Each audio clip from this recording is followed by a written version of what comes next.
Hey everybody, it's Megan coming at you live in the Author Like a Boss Facebook group and page. Let me get us shared over in the group. Go ahead and let me know if you can hear me. Give me a mic check and tell me where you're watching from and what genre you write in. Ooh. And please excuse my mess. We had a leak from the rain in the closet, had to empty everything out. Quite an exciting adventure. Okay. All right. Oh, hi. Lullaby. Ooh, Florida. Then you know all about leaks and rains and exciting things like that. Okay, mic check, can you hear me okay? Let me know. All right, so once again, I am Megan from the Author Boss Academy and the Author Like a Boss Facebook group. And every week, my partner in crime, Ella, and I bring you guys live trainings about how to author like a boss, about how to turn your publishing dreams, your author dreams into reality. Hey, Lloyd. And we just want to give you the information that's out there. We know that self-publishing or even publishing through a traditional publisher can often be really overwhelming. So we are here to give you the info you need so that you can author like bosses. All right, if you're watching this video somewhere besides the Author Like a Boss Facebook group, make sure you join us over there. That's at facebook.com/groups/authorlab. It's a fun place to be. You can meet a lot of other great authors there. All right, so let me know what genre you're writing in. Anybody who's on right now. Hey, Ann, what books are you guys working on? Let me know. I would love to hear from you. So go ahead and put that in the chat. Now, regardless of what kind of books you write, if you want to author like a boss, you have to have a book blurb that sells your book. It's the difference between people clicking to buy or people passing your book right on by. And it rhymes, so it must be true. Okay. So all this month I have been talking about book blurbs that sell, that help draw the right kind of attention to your book. So what I'm going to do today is take you through a recap of how to write a book blurb, and I'm going to give you a chance to actually get a free downloadable copy of our book blurb recipe. Ooh. And then I'll be doing a Q&A so that you have a chance to get your questions answered after this month-long conversation about book blurbs. Sound good to you guys? You ready for that? So has anybody here ever felt totally lost about writing a book blurb? Maybe you feel like it's too long or it's too short or it's not exciting enough. I've had people say, I'm worried my book blurb won't be unique, it won't stand out. What's your biggest worry about your book blurb? When you think about writing a book blurb or when you actually do it, what gets you down? What makes you worry? So Rachel, writing a novel about coping through the journey with grief. It's a book as a tribute to your grandparents. Wow, that sounds really cool. Hello, Marina. Oh, we had so much fun last night on our wine and writing. So glad you joined us for that, Marina. Yeah. So do you guys relate to these worries at all? It's too long, it's too short. One of the authors in the Academy was saying recently that people responded to her book blurb and said, there's not enough detail. So she added more detail. And then they said, oh, there's too much detail and you're giving it away. And she felt like she was in this constant tug of war where it just was so hard to find that sweet spot, that balance in the middle. Ooh, high fantasy. Cool. Yeah. Really fun to write book blurbs for high fantasy. Okay, yeah. So I'm hearing that it's you guys are relating to this. It's hard to know exactly how much to put in, what's the right amount.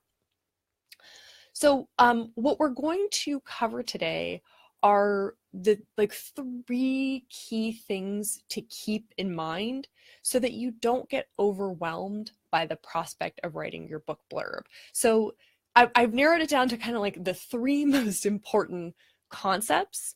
And my hope is that you walk away with these top of mind going, okay, if I can remember those 3 things Megan told me, then I'll be okay. So the first thing is your blurb, your book blurb is not a summary. Say it with me. My book blurb is not a summary. Okay. If you need to write a summary for a query letter, that is a totally different thing.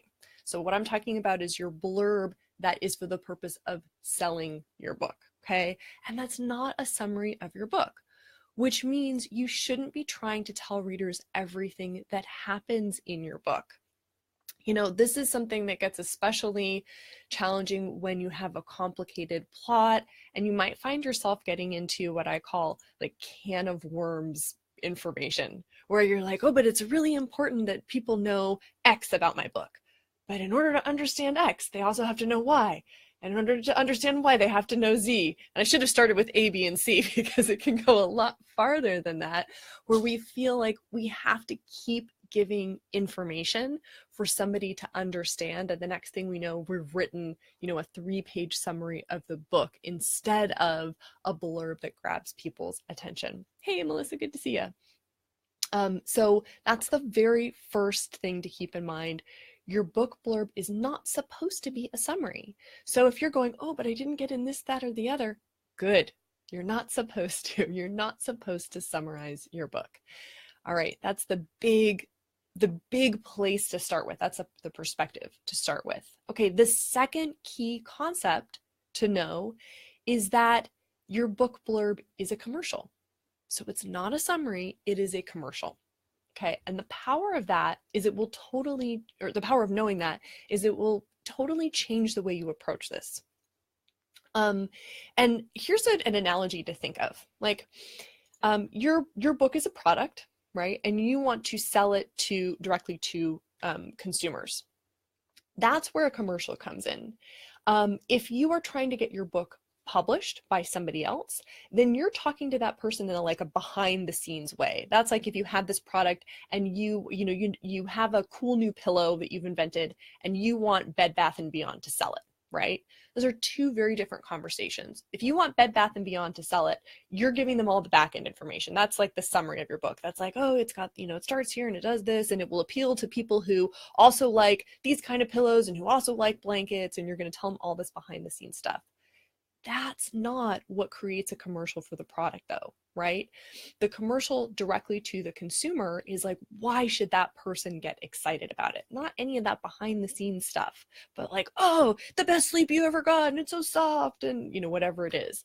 So if you think about your book blurb like a commercial, then it's just about getting people excited. They don't have to know everything that's in it, right? To sell me a pillow, you don't have to tell me all the stuff it's made out of or what the process is like. I want to know, is it going to give me a good night's sleep, right? Like, I want to know when I use it, am I going to get the desired results? And that's what people want to know in a commercial for your book. Are they going to be excited or scared or spooked or laughing out loud, depending on the genre of your book. So that's the first powerful reason to know that your book is a commercial. The second powerful part of knowing your book is a commercial is that commercials are very formulaic. So that means if your book blurb is feeling kind of formulaic, that is a good thing. A commercial's formula basically is, grabbing people's attention and then helping them connect with the character and the world and leaving them with a cliffhanger. A good commercial is all about creating tension, like pulling a rubber band, to the point of maximum tension. And when it snaps, that's when the reader clicks buy. Okay.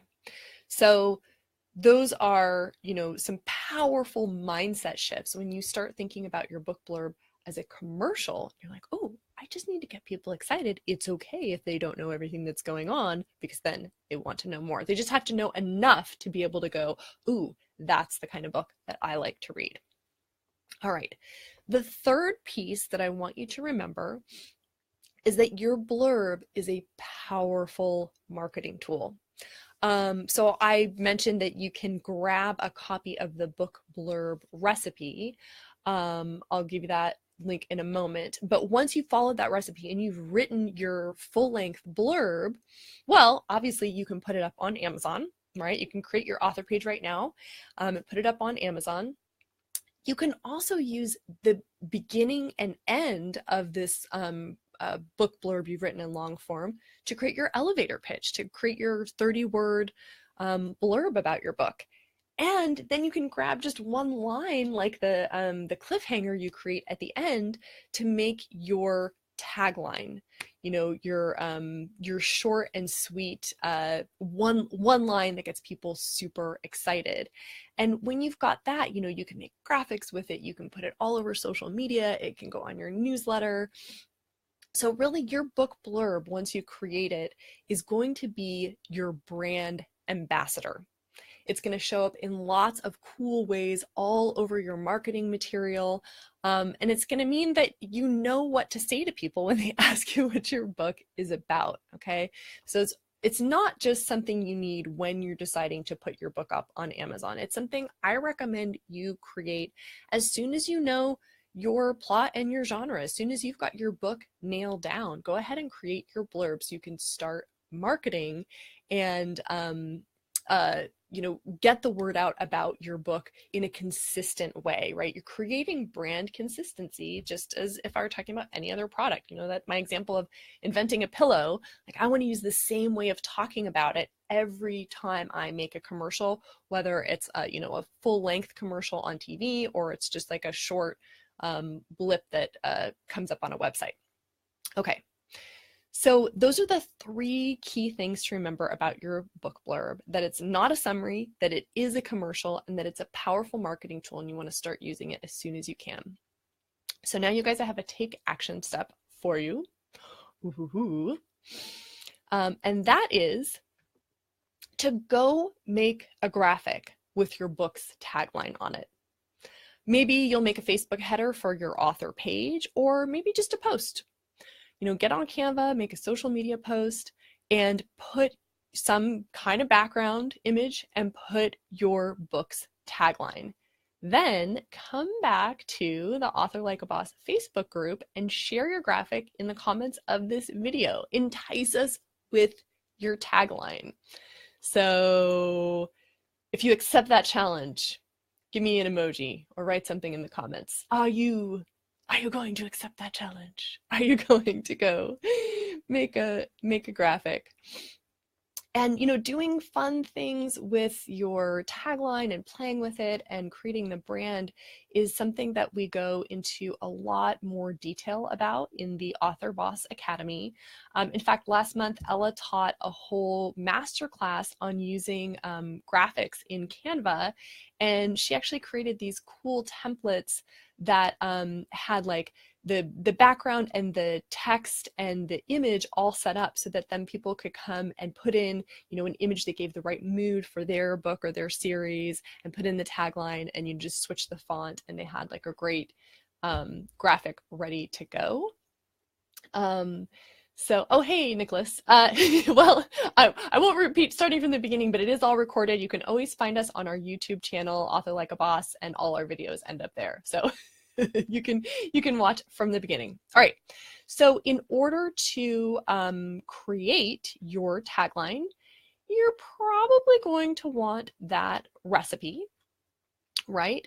So you guys can find the recipe for writing your book blurb if you go to authorlikeaboss.com/blurb. That's where you can get the free download of the book blurb recipe, because once you write that, your long form recipe, again, you can create your elevator pitch, you can create your tagline. So go ahead and grab that at authorlikeaboss.com/blurb, B-L-U-R-B. Okay. And if you are interested in finding out more about the Academy and how to author like a boss, join us for our weekly webinar. It is actually later today. Sometimes we do them on Fridays. Today, we're doing it today. And you can sign up for that at authorlikeaboss.com/how-to. I will put the link in the comments. And now I'm going to start answering some of the questions that you all submitted. Hello, Elaine. And I'm going to actually start with questions that people have been putting in the group on the pin post, or just on some of the other lives I did about writing book blurbs. But if you have a question about book blurbs, I invite you to go ahead and put it in the comments. And I will be scrolling through and looking for your questions. So please let me know if you have questions. Hello, Elaine, about book blurbs. All right, and I'm going to get started with the ones people posted in the group already. So Christina asked, should my book cover be the same as my Amazon description? Ooh, that is such a great question. So what happens for most authors is you're going to end up writing a couple of different, well, probably two different versions of your longer form book blurb. Excuse me. And the one you write for Amazon, you want to be a little bit longer. It's actually a benefit when people need to click that read more button, because it's a form of investment. The more they're clicking to get to ultimately being able to buy your book, the more they've already invested. It's this weird thing. And then when they're faced with that buy button, it's kind of like, well, I've already put in so much time and energy. So you do want them to have to click that read more button on Amazon. What goes on your book cover will depend on the design of your book cover. You want it to look good, and this is a place where you want to work with your designer, or if you're designing it yourself, you really want to look at the shape the text is taking. You don't want it to be overcrowded. So, some book cover designs have the entire lower half, or like lower 2/3 is all text. So you can fit more text, maybe you can fit the entire thing. And then some have, just a corner blurb.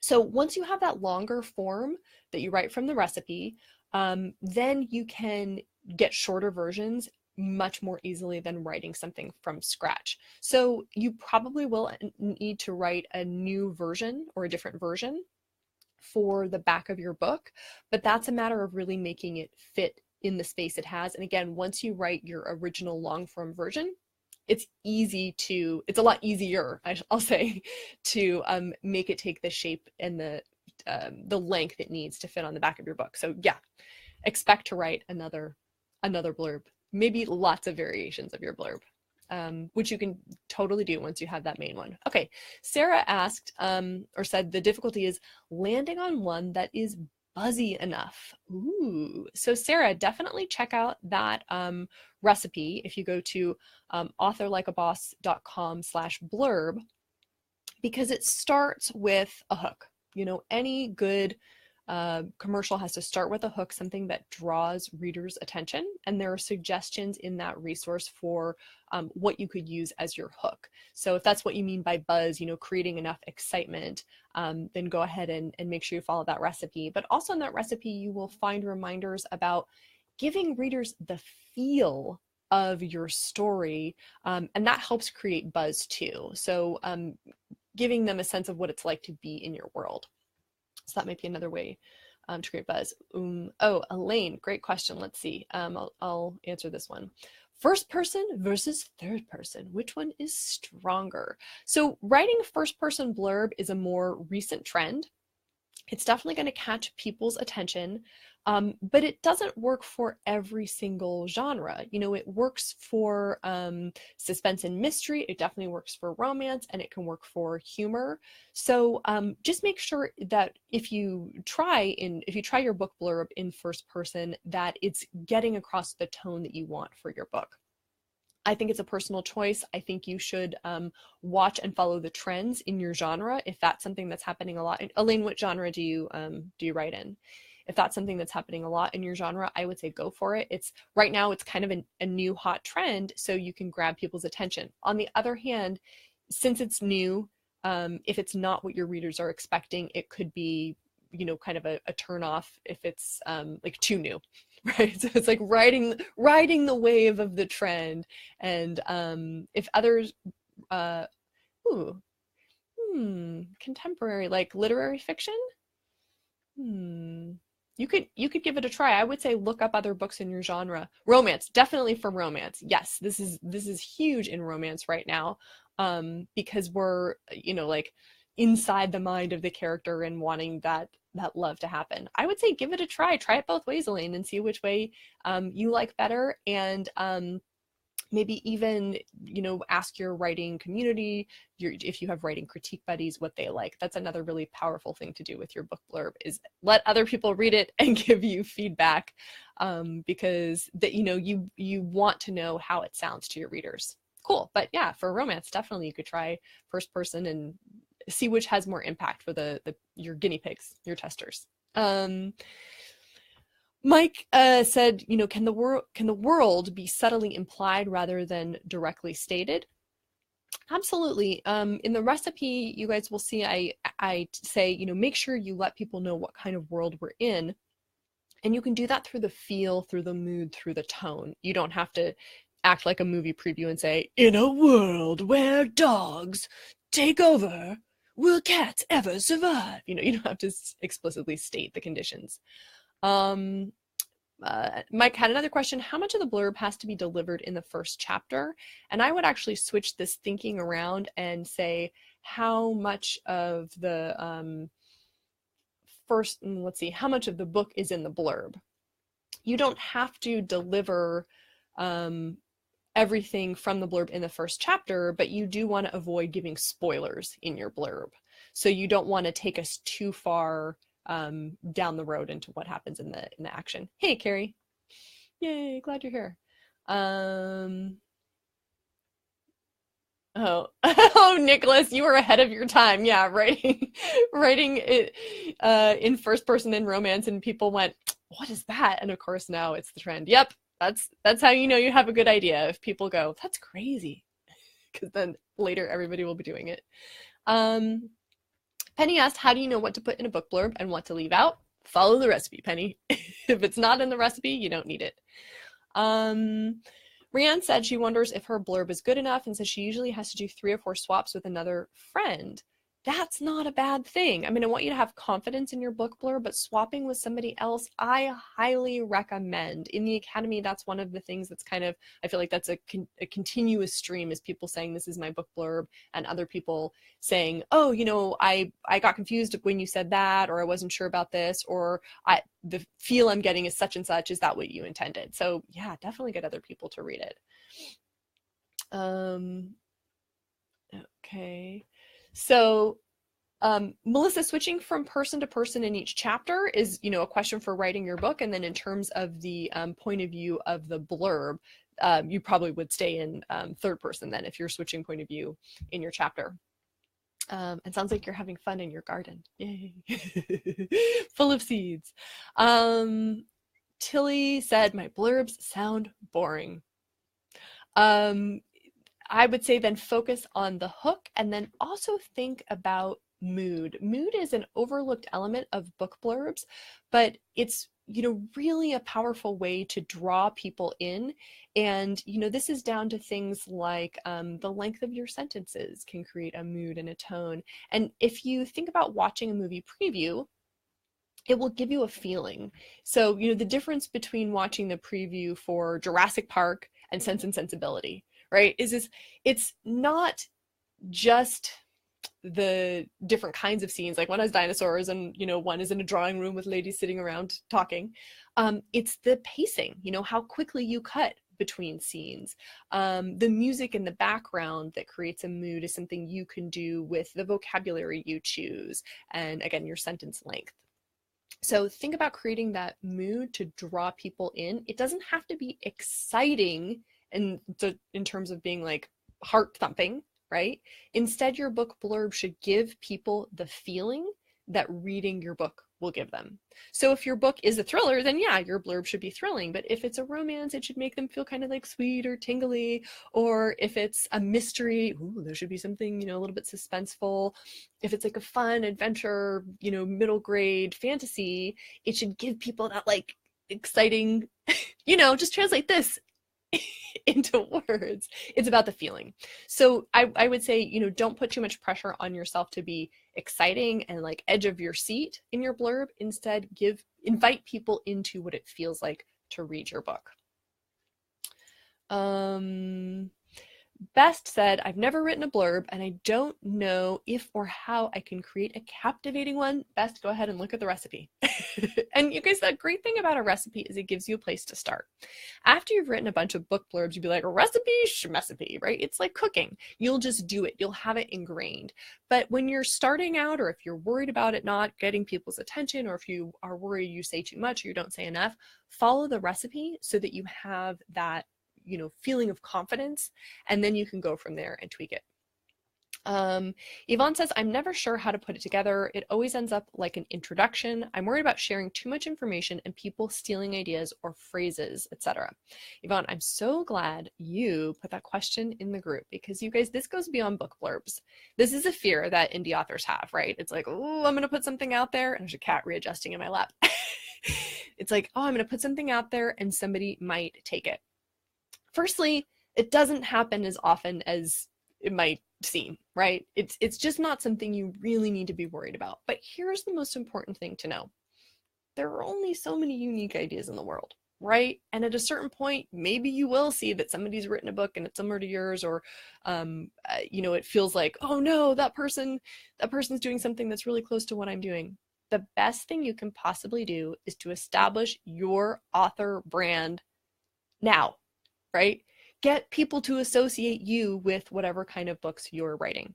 That's the best thing you can do. And that means writing your blurb so that you can start creating that author brand. Now, again, it's not incredibly likely that somebody's going to steal your idea. We hear about it because we hear about negative stories instead of positive stories. It's not incredibly likely. But let's say you're one of the statistically improbable people that this happens to. Can't you see the benefit of getting there first? And then when that other book comes out that sounds similar, people are like, but isn't that Yvonne's book? Didn't Yvonne write that book? Didn't we know about, didn't we attach her name to that first? Be the author that people associate that idea with. And how do you do that? By marketing, by getting your brand out there, by having your tagline, by having your blurb, and all that other good stuff. So the fear of somebody taking your idea and letting that fear stop you from putting your idea out there, that's only clearing the path for somebody else to use that idea, if that makes sense, right? If you become known as the author with that cool idea, then it doesn't matter if somebody does it after you. So it's okay. Go for it. In fact, it's actually the best way to avoid that scary thing, is actually to put your idea out there. Okay, so I'm scrolling through. Are there other questions that you guys wanted to ask while I'm here live? I'm scrolling back up. And you can always put them in once the live video is over, and I will come back through and answer them in the comments. And if you have more general questions about what it would be like to get some help, how could you guys actually help me in the book blurb, definitely come to the webinar today. Ella and I always do a Q&A after the webinars, and you can register for that at the link I put in the comments. It's authorlikeaboss.com/how-to to sign up for the webinar. It looks like there's another question. Okay, Nicholas, what's the best way to build a list community? We talk about marketing, but it seems like to me is that we all just want people to like us. Well, you've actually hit on something very important here, Nicholas, which is that if you're an author, really the best way to have people buy your books is to turn followers into raving fans, because the most effective way to market your books is by word of mouth. And that means you want people recommending your books because they're great books, but also because you've become like a personality they enjoy following. So the number one step to take is to build your email list. Ella actually has a whole series of videos on that. You can find them on our YouTube channel, Author Like a Boss, and all of our videos end up there. We have new videos every week, and they all end up on our YouTube channel. So if you go ahead and subscribe there, you will always find the latest videos and also previous ones. But is that making sense, Nicholas, that it is about creating a community and having people like you? It is about being likable. It's about that personality match where people look forward to getting a weekly or a monthly or whatever it is email from you, because you share generously, you know, whether that's book recommendations or giveaways or other fun, exciting book related things. And also you're just a person they can relate to and like. So it is about getting people to like you. And there are, you know, steps you can do to do that with your newsletter. So I recommend check out Ella's videos on YouTube about that. All right. Ooh, and definitely sign up in the Academy for a deep dive on your blurb. It's you've watched other people go through it. It takes some time to just kind of get used to writing them, and the more you write them, the less challenging it gets. Yeah, Nicholas, definitely go check out Ella's videos about building your email list. It's not about begging, it's just about connecting. Everybody likes connecting, even those of us who are shy. So go check out her videos. Oh, Carrie, I know. I'm sorry you're struggling. Amazon got your formatting all screwy, but I'm glad you got a book blurb buddy. That's the good part. Everything's ready to go. It's just the little technical glitches and you get them figured out. All right, so if you want to grab that book blurb recipe, again, it is at authorlikeaboss.com/blurb, and I'm putting that in the comments. And next month, we've got more great topics coming at you. Ella is going to be talking about how to grow your email list and get super fans. So Nicholas, you'll want to stay tuned for those too. And, you know, easy and cheap ways to organically grow your email list while building a tribe of super fans. So it's exactly about the question you asked. And Ella's live trainings are every Tuesday at 10 a.m. Pacific, 1 p.m. Eastern. And next week, I'm going to kick off the month of talks I'll be doing about developing strong characters. And you can watch me if you tune in every Thursday at 3 p.m. Pacific, 6 p.m. Eastern. So I want to thank you guys all for watching. If you found this helpful, don't forget to like it, share it with an author friend. And if you want to get notified when we are going live, you can sign up at the link that I've lost. I guess it's authorlikeaboss.com/notify. There you go. Sounds convincing. And I hope we'll see you guys for today's live webinar. Again, that's at authorlikeaboss.com/how-to. All right. And in the meantime, I wish you happy authoring. Bye.